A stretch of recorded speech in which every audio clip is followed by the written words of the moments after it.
Respected dear family members, my pranams to you.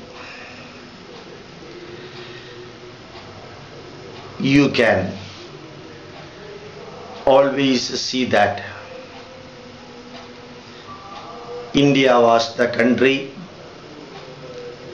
and also India is the country, as said by Dr. APJ Abdul Kalam, which never invaded other countries with the military force or the religious missionary force.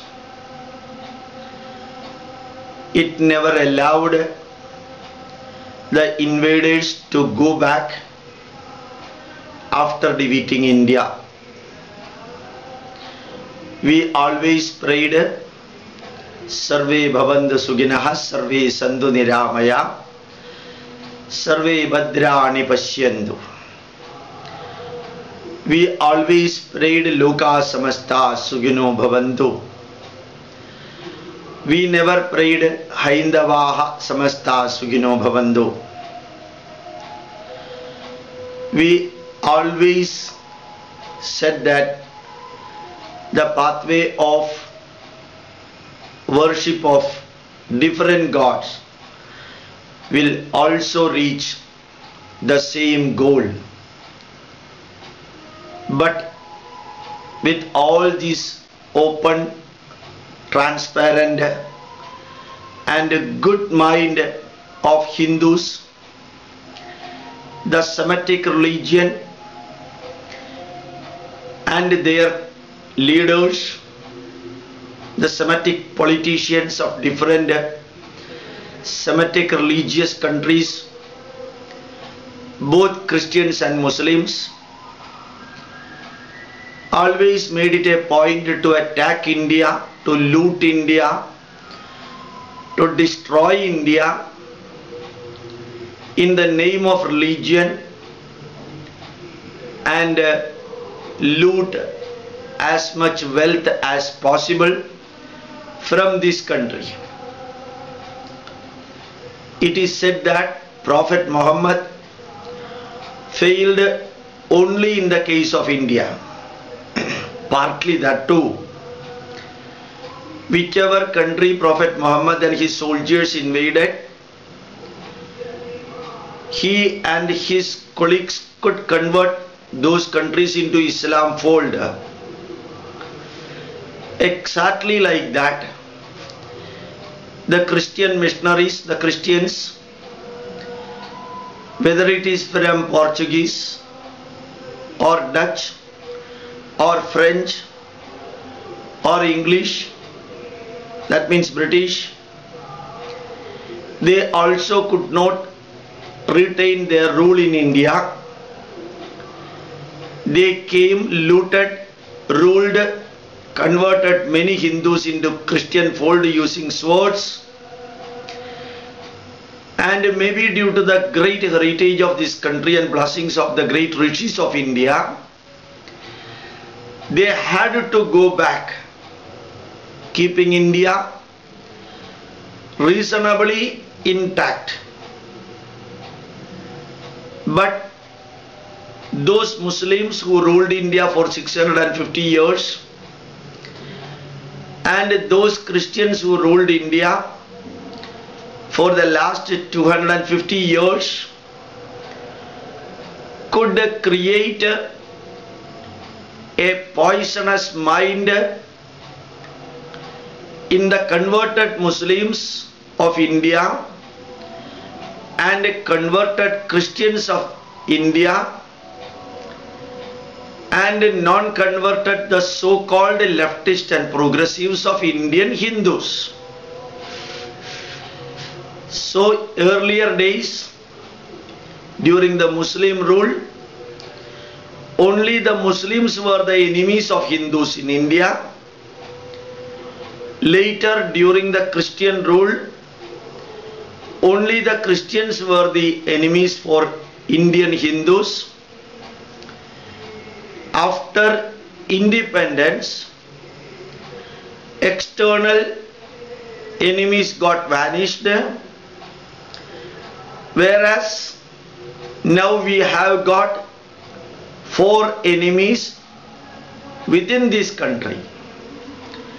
Powerful 4 enemies within this country. 1, the Indian Muslims. 2nd, the Indian Christians. 3rd, the so-called progressives and atheists. And the 4th, the so-called closed-minded Hindus who still follow the so-called religious superiority and narrow-mindedness in all the sphere, whether they are educated or uneducated. Thus, formerly the cancer was outside the body, that was 1 or 2. Now the cancer is within the body from 4 locations. So now Hindu Dharma is facing that type of atrocities, including the so-called Max Muller tried to distort Vedas so that the Hindus will hate Vedas and will start telling that Vedas are nothing but rubbish. And Macaulay wrote the letter by saying that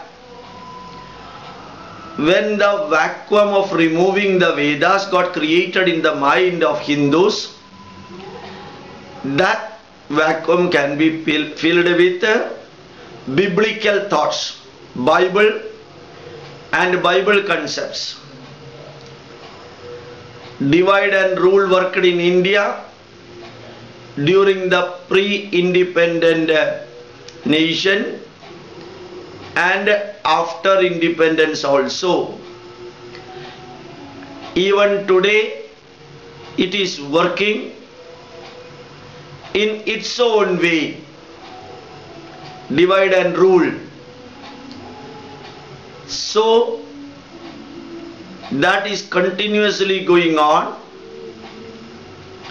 and in that place we can see that good number of social service minded excellent leaders came out. Among them Sai Baba, Mata Amritanandamayi and Sri Sri Ravi Shankar stand in the top level. Just before that, Sri Narayana Guru, Swami Vivekananda, Ramana Maharshi, Ramakrishna Paramahamsa, and so on, the spiritual leaders and social leaders plus religious leaders, scientific leaders like Dr. C.V. Raman, J.C. Bose could do their level best to unite Indians and fight against British rule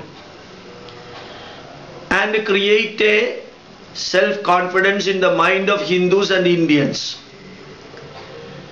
Now the 3 giants, Sai Baba, who attained Samadhi few years ago, and Mata Amritanandamayi, and Art of Living Guru Sri Sri, they are taking the Hindu Dharma to the grassroots level in India and also world over. The doors and the gates of Hindu Dharma to enter the western soil were opened by Swami Vivekananda first. he took Indian knowledge, Indian spirituality, Indian philosophy to the West. After a long gap, after Swami Vivekananda, then Prabhupada through ISKCON, Maharshi Mahesh Yogi, Osho, and many small and big gurus of India, they took Hindu Dharma to the West. West got terribly attracted towards Hindu Dharma, and Hinduism started becoming the personal religion of many scientists, scholars and thinkers in the West. Naturally, the Semitic religious people, particularly the Christians,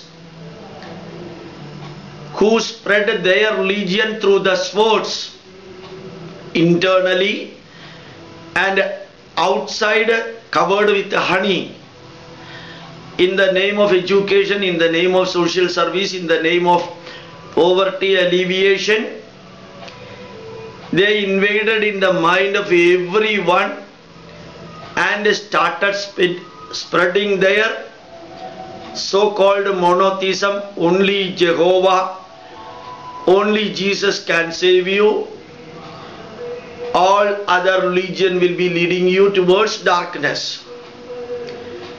They gave money, they gave facilities, they gave jobs, and utilizing all the negatives and atrocities and covering with all this, covering the social service approach with the inflowing foreign money.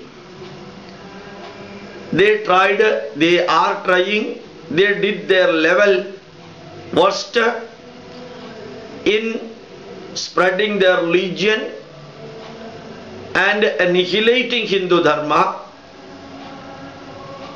and that atrocities and that negative work is continued with the support of politicians belonging to leftist, rightist and middleist.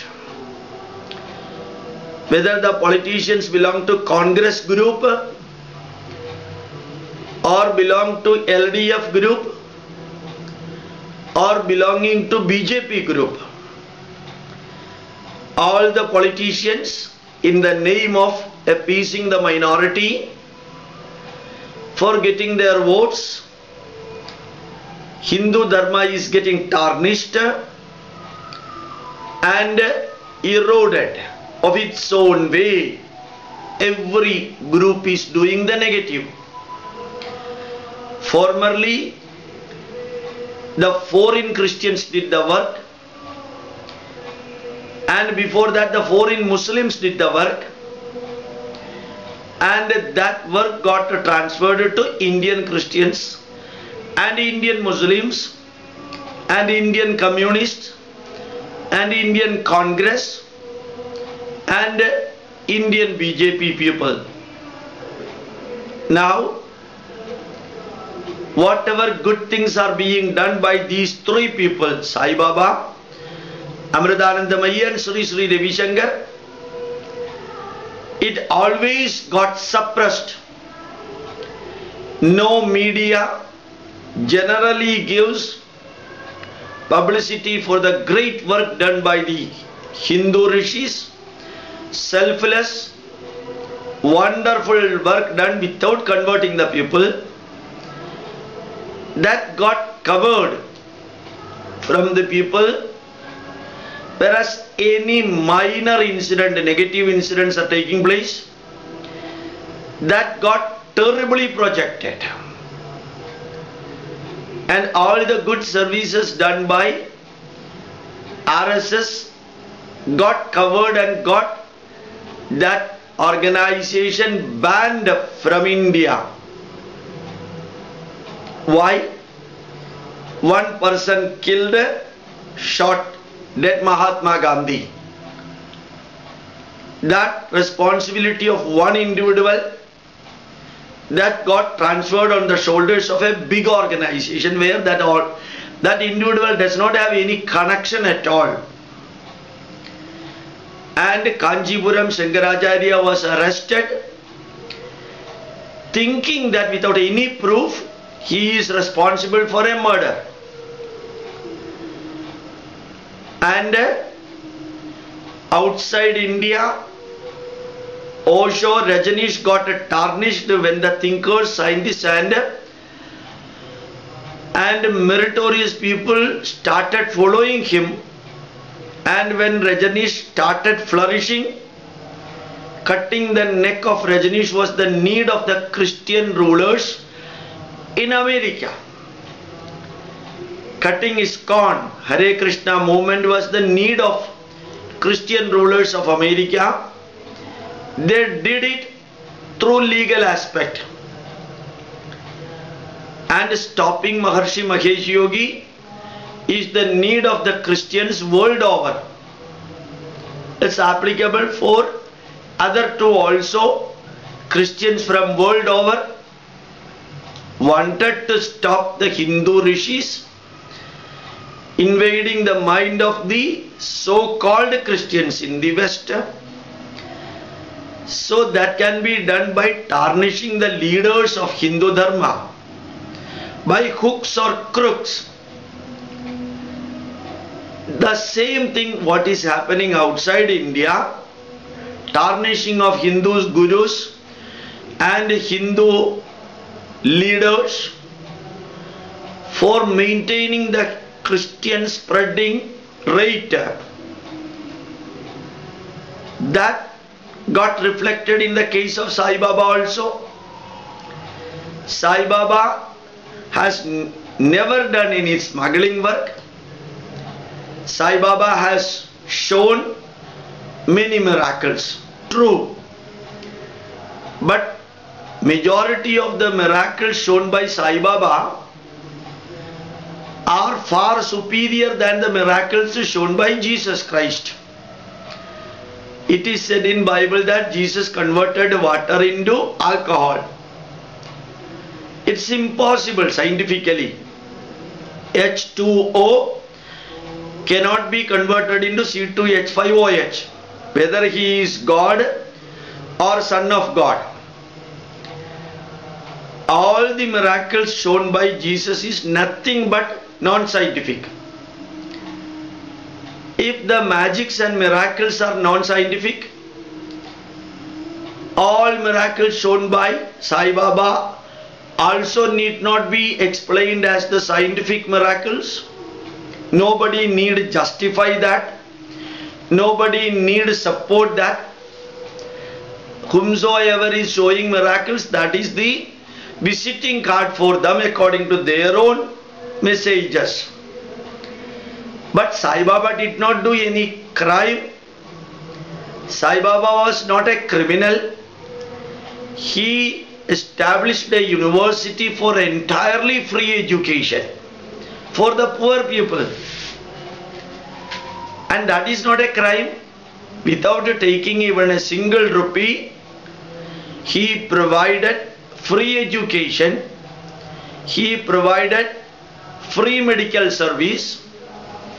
And now in Kerala, the Muslim organizations are in the waiting list in the super speciality hospital in Puttaparthi Sai Baba's abode.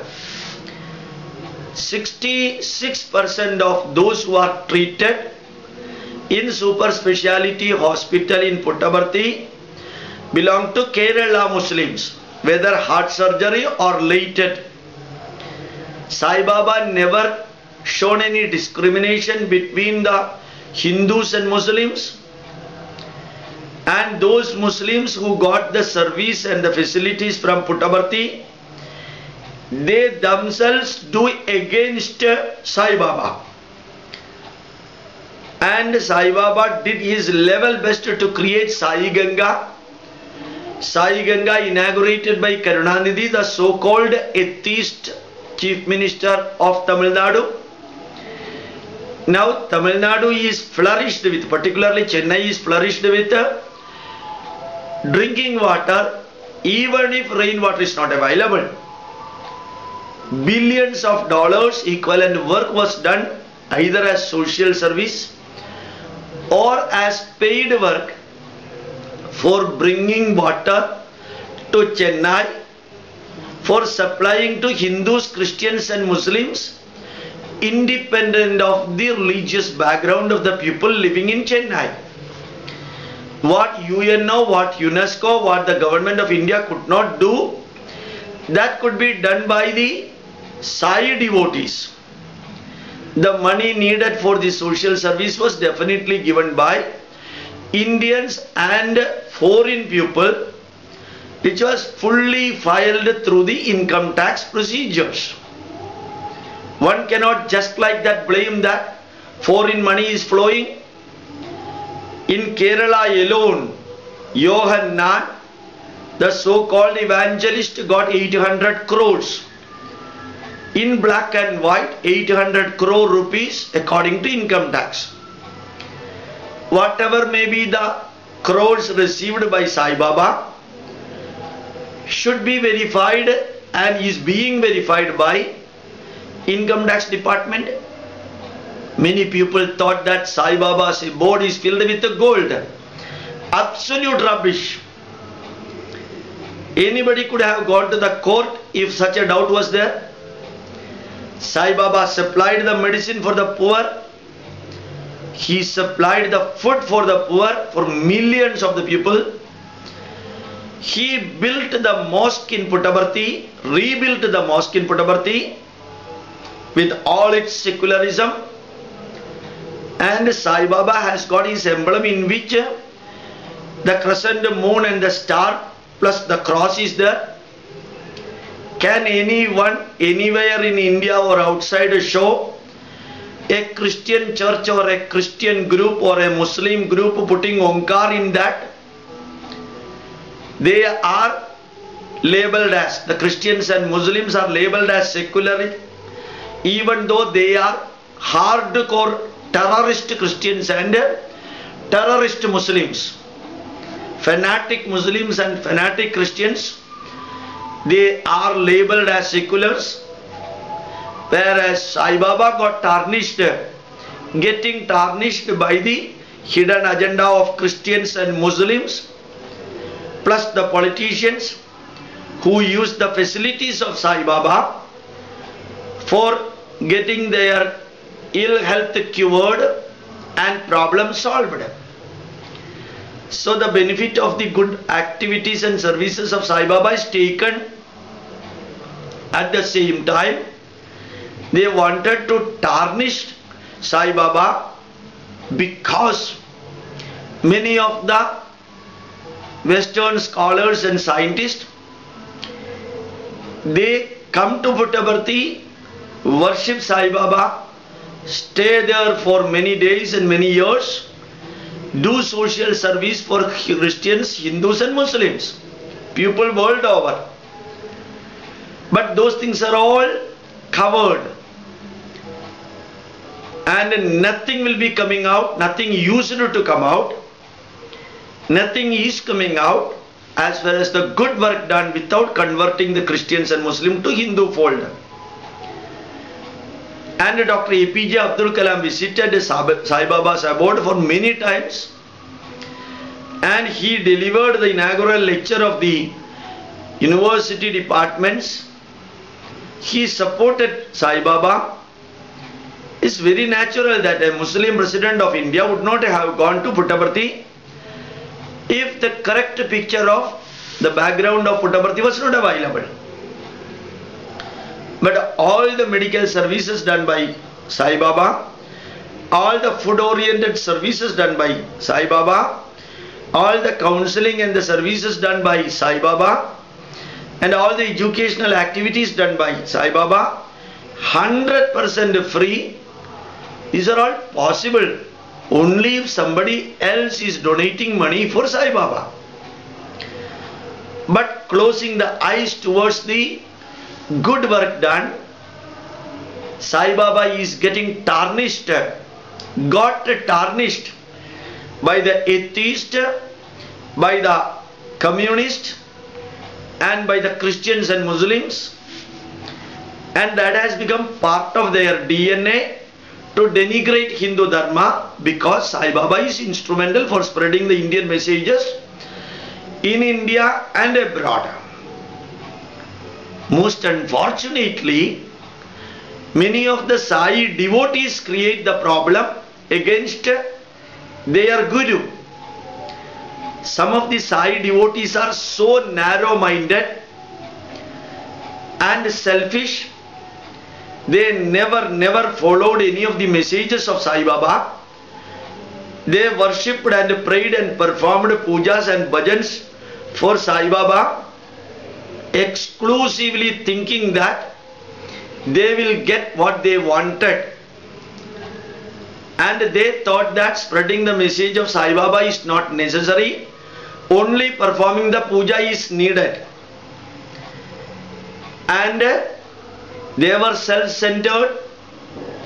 They hated and created an environment to hate other Hindu leaders, and they started telling, just like Pentecost Christian telling, only Jesus will save you. The Sai devotees started telling, only Sai will be saving you, nobody else. So they became perfect fanatics, and majority of them wanted to retain their position in Sai Samitis, and they projected themselves like Christians did externally good work, internally destruction work of Hindu Dharma. These Sai Seva Samiti leaders externally were polite, humble, simple, sweet, and internally filled with the poisons. Many people made money, many people acquired position and property by tarnishing Sai Baba, and they even continue there. This is what is happening in Christianity also, in Islam also. Different creeds and groups are created for money and position that got transferred to Sai Baba's Samitis and organization also. Every Sai devotee, without following his good messages, only pray for their selfish motives, and they became embodiment Pentecost Hindus, and they are aware that they are doing negative. But as I told in the beginning, now 4 enemies are there for Hindus. The first one, Indian Christian. Equally important or worst is Indian Muslims. Third, Indian politicians, particularly leftist. And fourth, narrow-minded Sai devotees and Hindus who support the so-called Christians and Muslims, and leftist for tarnishing Hindu Dharma. They think that all Hindus are BJP. So when fighting against BJP, they thought that it is best to fight against Hindu Dharma. And the majority of the CPM, Marxist Party people, are Hindus. The moment you go to the political party of CPM, then you are refined good man. But outside CPM, you are BJP. Thus, 4 enemies are there. All the good work done by Sai Baba got tarnished because of the propaganda through electronic media and print media against him. Unfortunately, the Sai Seva Samiti people are worried only about their position, and they never wanted these social grand services done by Sai Baba. They never give publicity for that, information to that, because they are ignorant about what Sai Baba was telling, doing to the public. Thus, Sai Baba got tortured now or tarnished now. Remember, it's not something unusual. When Jesus Christ spread his messages, he was crucified. Luckily here Sai Baba and Amritanandamayi and Sri Sri Ravi Shankar never got crucified just like the Christians did for Jesus Christ. As George Bernard Shaw said, there was only one Christian in the world. That Christian got crucified by the Christians. Anyway, luckily Sai Baba, Mata Amritanandamayi and Sri Sri Ravi Shankar did not get crucified by the Hindus at least. And I would like to submit this message to you in the coming 4 days. I will be explaining about Mata Amritanandamayi's work, Sri Sri Ravi Shankar's work, and the work of other Hindu organizations for the knowledge of Hindus and non-Hindus who cannot follow Malayalam, who can follow only English. Spread this message to others also, rationally, logically, scientifically, in an unbiased way, through addition, deletion, modification and correction. Don't submit your thinking rational power to anybody. Think independently and march forward. Thank you very much. My pranams to you.